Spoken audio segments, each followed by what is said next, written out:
Alright, one last wipe of this part to make sure I've got any dirt and contaminants off it.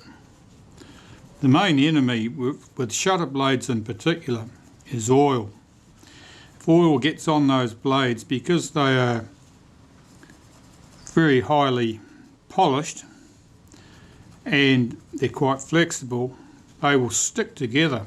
The oil will just glue them together, and they don't want to move. Right, so that plate's fine. Pop that to one side, and here's the moving piece. This is the piece that swings backwards and forwards depending on how you've set your diaphragm lever to open or close the diaphragm blades. This one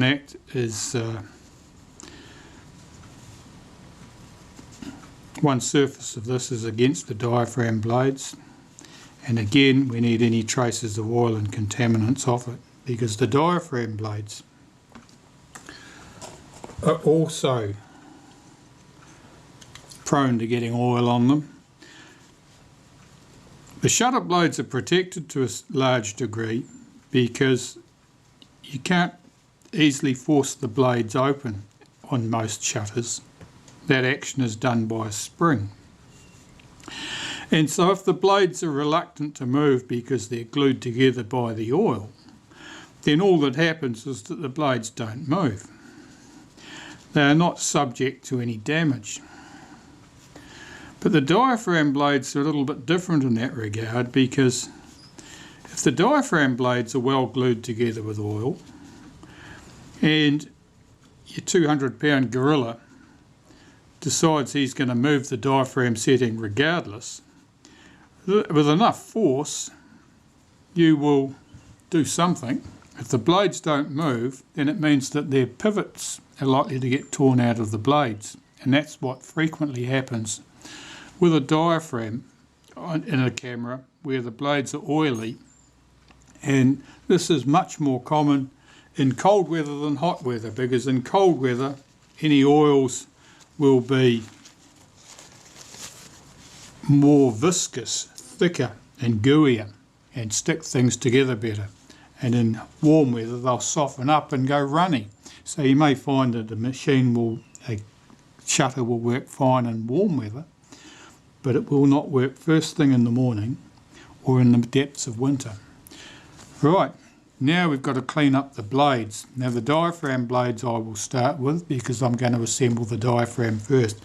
Now my piece of paper is dirty now, and I want to start with a fresh piece, and that's because I don't want to be transferring oil and rubbish onto blades while I'm cleaning them or attempting to clean them.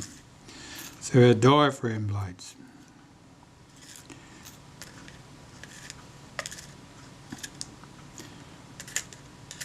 These look nice and shiny, which means that I've just got to remove the little bit of oil contaminant on them, and then we should be good to go. So I'll find a useful pair of pliers, tweezers, to help me handle these.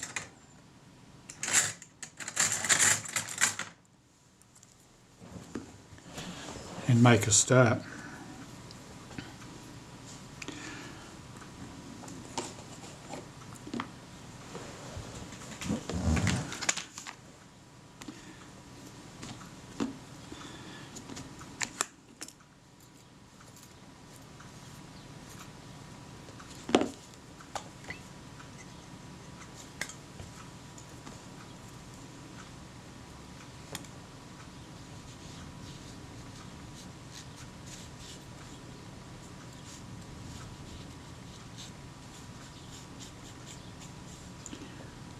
And you may well wonder where the oil comes from that gets onto these blades.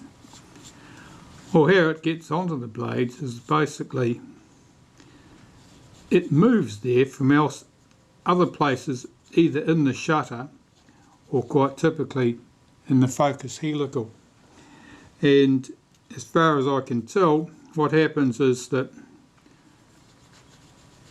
particularly in warm weather, the more volatile components of the grease used to lubricate the lens helical or to lubricate some point in the shutter perhaps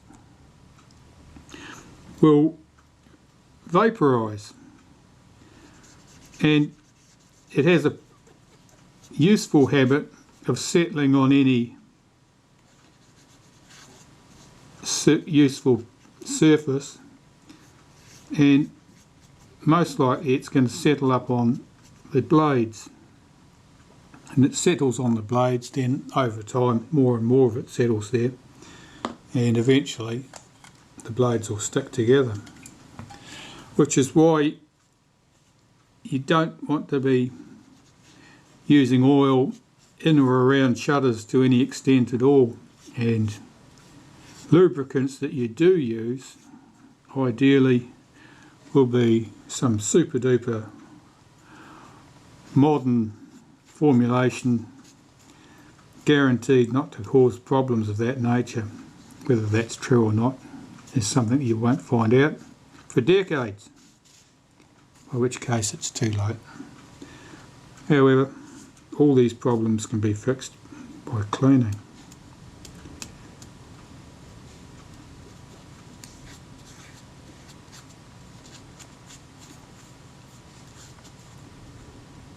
You have to be very careful when you're swabbing the blades like this.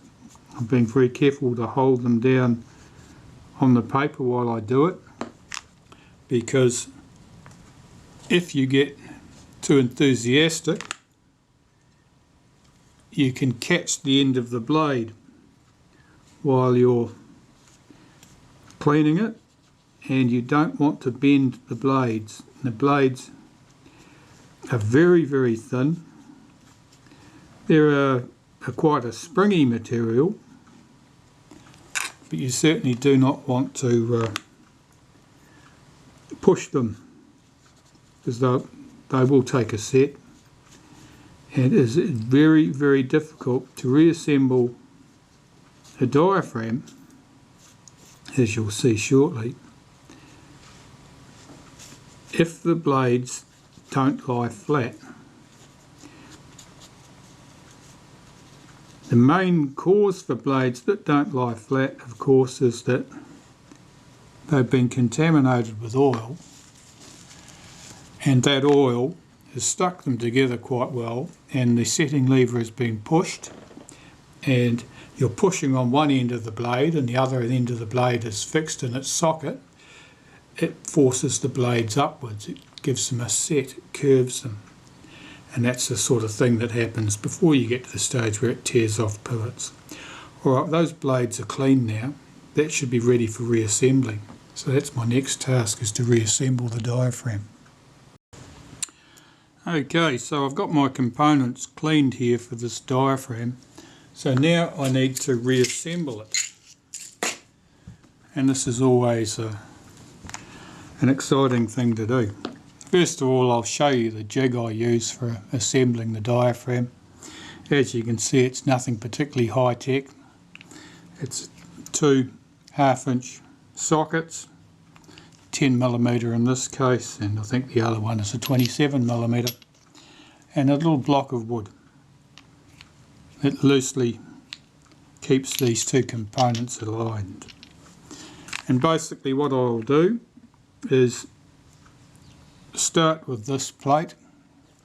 Now this plate, one side of this plate has tiny indentations, 5 of them. They match up with the shutter blades. This plate, those indentations go down on the jig, and now we have to assemble the blades. Now, unlike shutters where there's a first blade and a last blade, with diaphragms all the blades are top blades, all the blades are bottom blades. They are interleaved.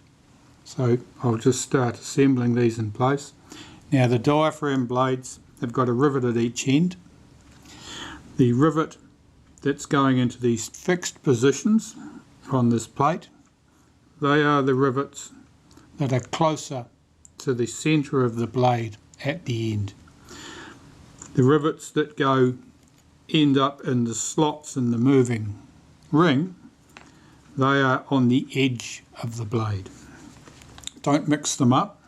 If you get one blade out of position, you'll end up with a diaphragm which doesn't give you a circular opening.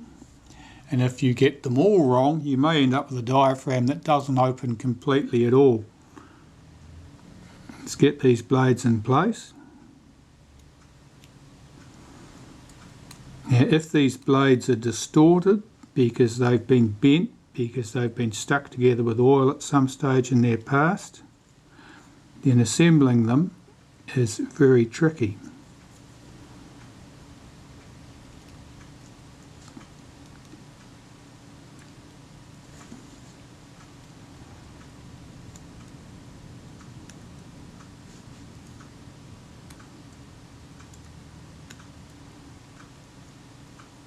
My tweezers are a little bit bent, I think. They're not getting a good grip. So I'm just laying these one over the top of the other until we get to the end.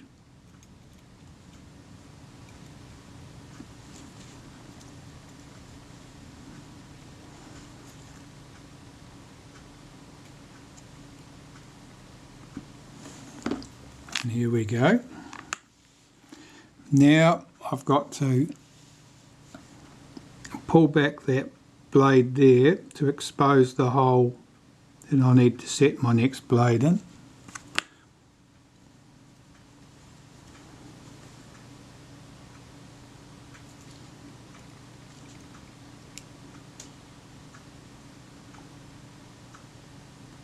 And again for the next blade.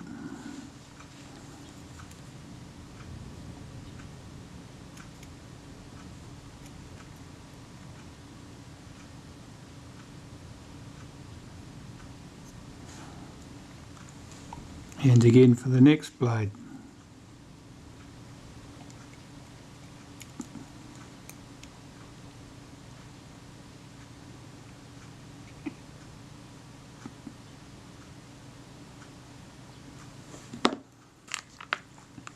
Getting the last blade positioned is always a little bit extra tricky.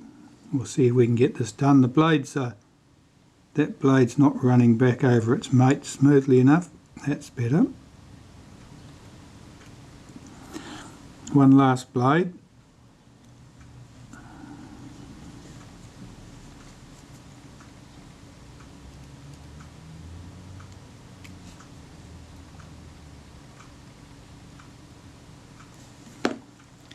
Now I've got to lift the loose ends of these blades over those blades without anything catching on anything.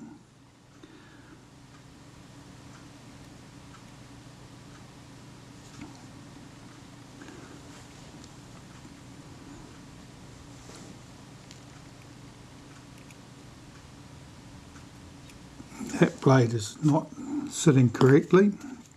It's catching under one of the blades underneath it. See if I can lift it into place. No, it's been disturbed. See, it's popped out of place. It's popped out of place at that end.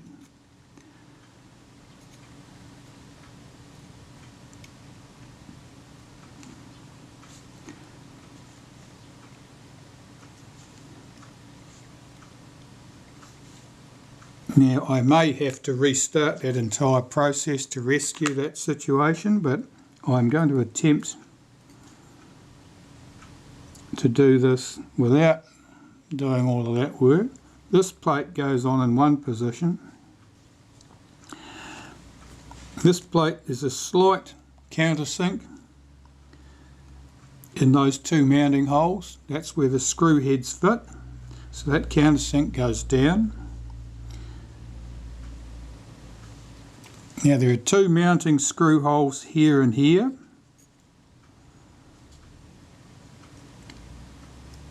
That plate sits just there so that the mounting hole is just across from that position. Now I'm seeing if I can settle this plate over those pins.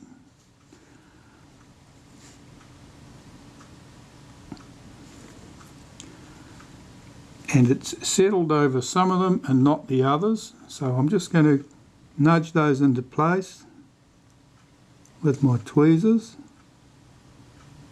if I can get it underneath. Just looking to see where that end of the blade is relative to that plate. There it is.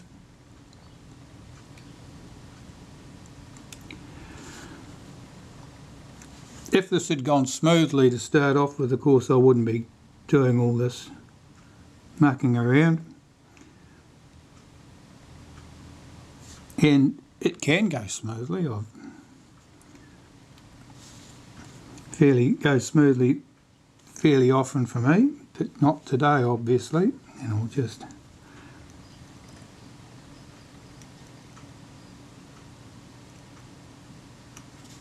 I don't know where the end of that blade's gone, so it moved around a bit further this way. I know that at least one of these blades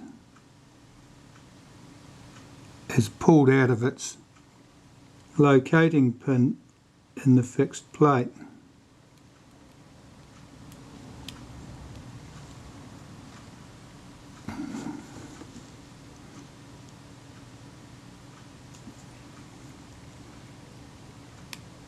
Quite possibly more than one. Okay, so I have those blades in the moving plate. The ends of the blades are in the moving plate. I don't know whether the blade that had pulled out of the fixed plate has moved or not, whether it's returned to its proper position, but we'll find out. Now I've got to put the casing on. That goes on only one way. There's 3 holes in the casing. They are not evenly spaced. You can see which way they've got to go.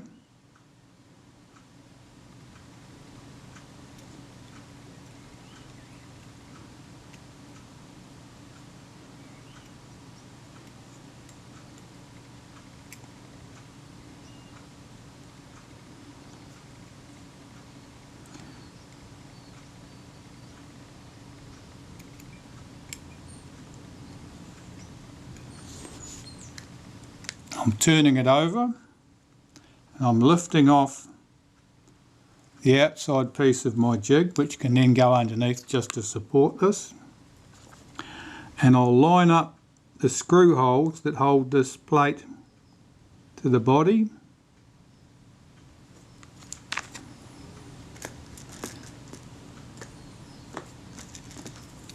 Now I've got 3 screws for this and they are identical, which means that I can't mix them up.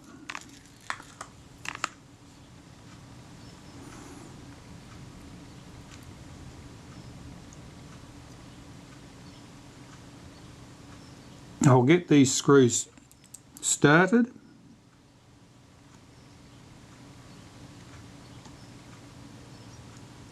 And I'll run them loosely down. I don't want any pressure on that plate at this stage. I just want to stop it from floating around.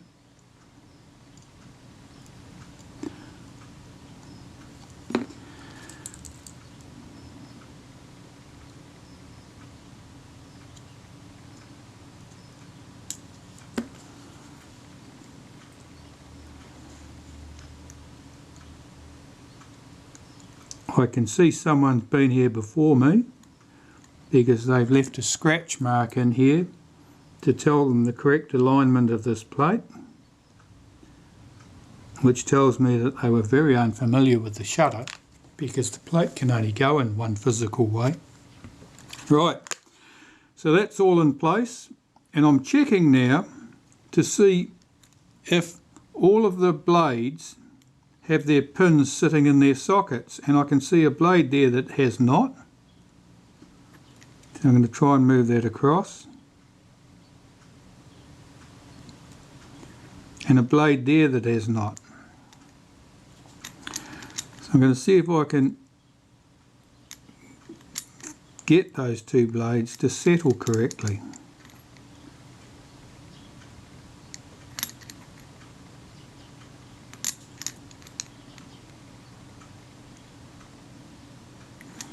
One of the rivets has just appeared in view there, and the other one has 2, so I should be able to drag those with the points of my tweezers into position.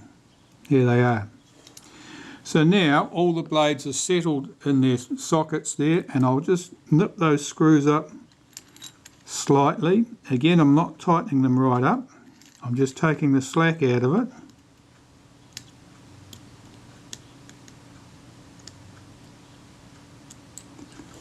And I'm going to turn this over and move the actuating ring and see if all the blades are swinging in and out smoothly. And they are. So that tells me that all the blades are correctly seated in the fixed plate and the moving plate. And I can nip those screws up.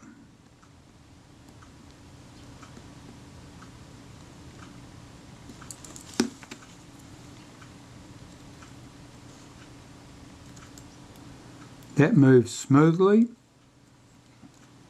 There's no undue resistance. That means that's all good. Now, I'll clean this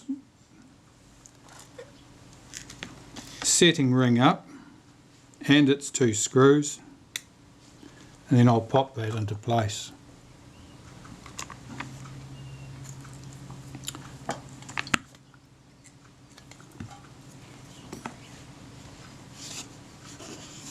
So I'm just wiping any dirt and oil and rubbish off that setting ring.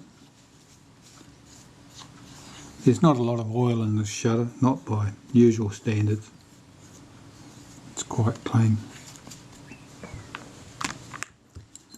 And the setting ring can go back on. So I'll just align my holes here so that I can get to it.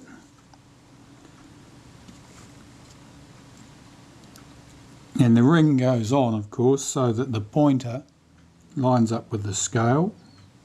I'm just rotating it to bring those holes into line in the case. I'll drop in one screw.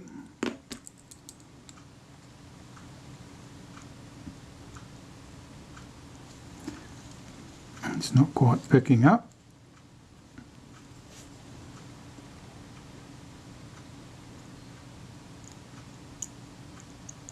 That's better. And the same on the other side.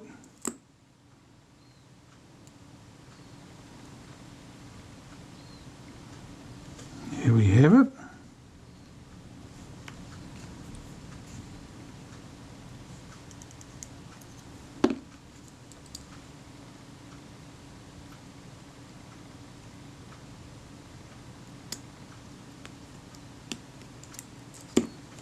It's not picking up.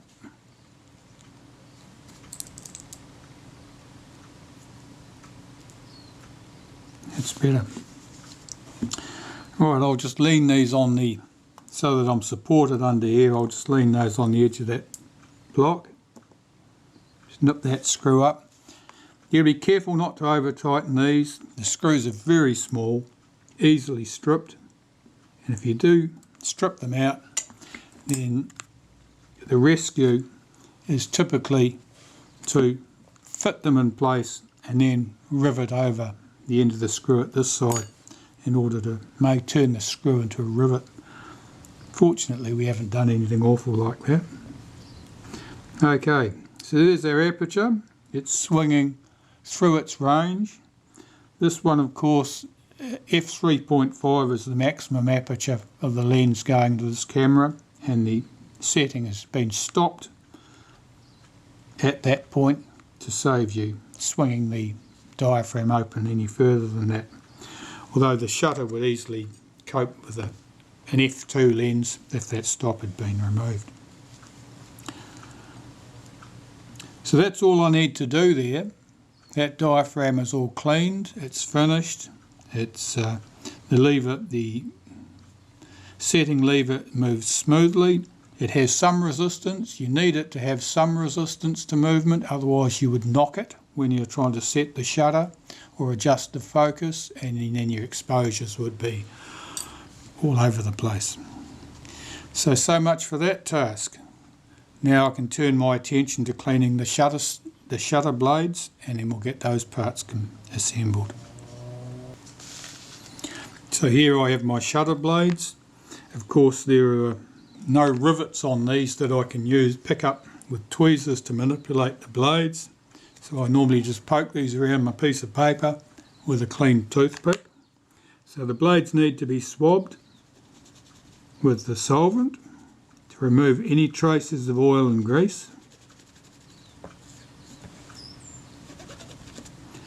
And these blades are quite clean. They don't really show much in the way of contamination. The Q-tip or cotton bud is coming away clean. Just starting, it's the third blade. I'm just starting to get a little bit of colour on that cotton bud.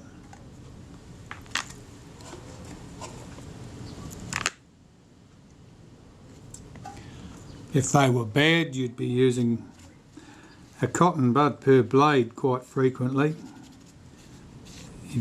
Possibly you'd have to go through the whole process twice in order to get all the contaminants off the blades. And this is the blade with the extra hole. This is the first blade to go into the shutter.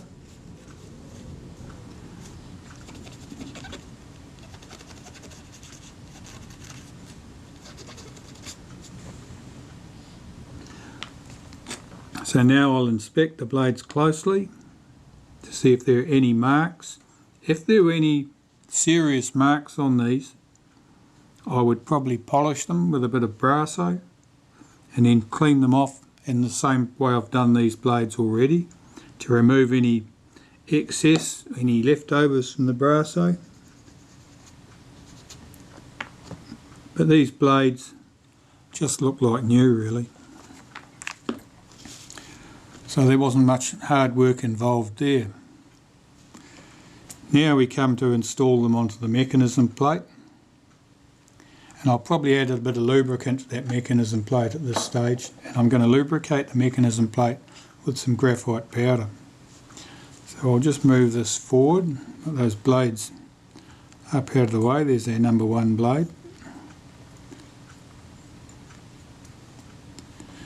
And I'll get ready to lubricate this plate.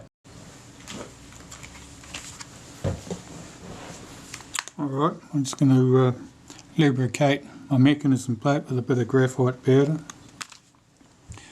This is what I normally use to do the job. Graphite's got its pros and cons. One of its biggest cons is that if you don't blow out all the graphite powder after you've worked it into the mechanism, it'll end up settling on the lens surfaces as little bright specks. So I'm working a little bit of graphite powder into the retard gear train, and I'll work a little bit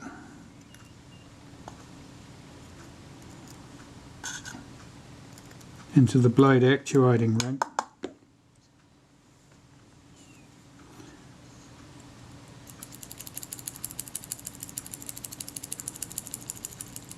One of the advantages of using graphite rather than a paste lubricant, either graphite grease or molybdenum paste or something else, is that there is no volatiles, there's no liquid component, there's nothing to help gather up extra dust and dirt. Now I've got that done, I'm going to blow the excess out and then I will come back and assemble the blades.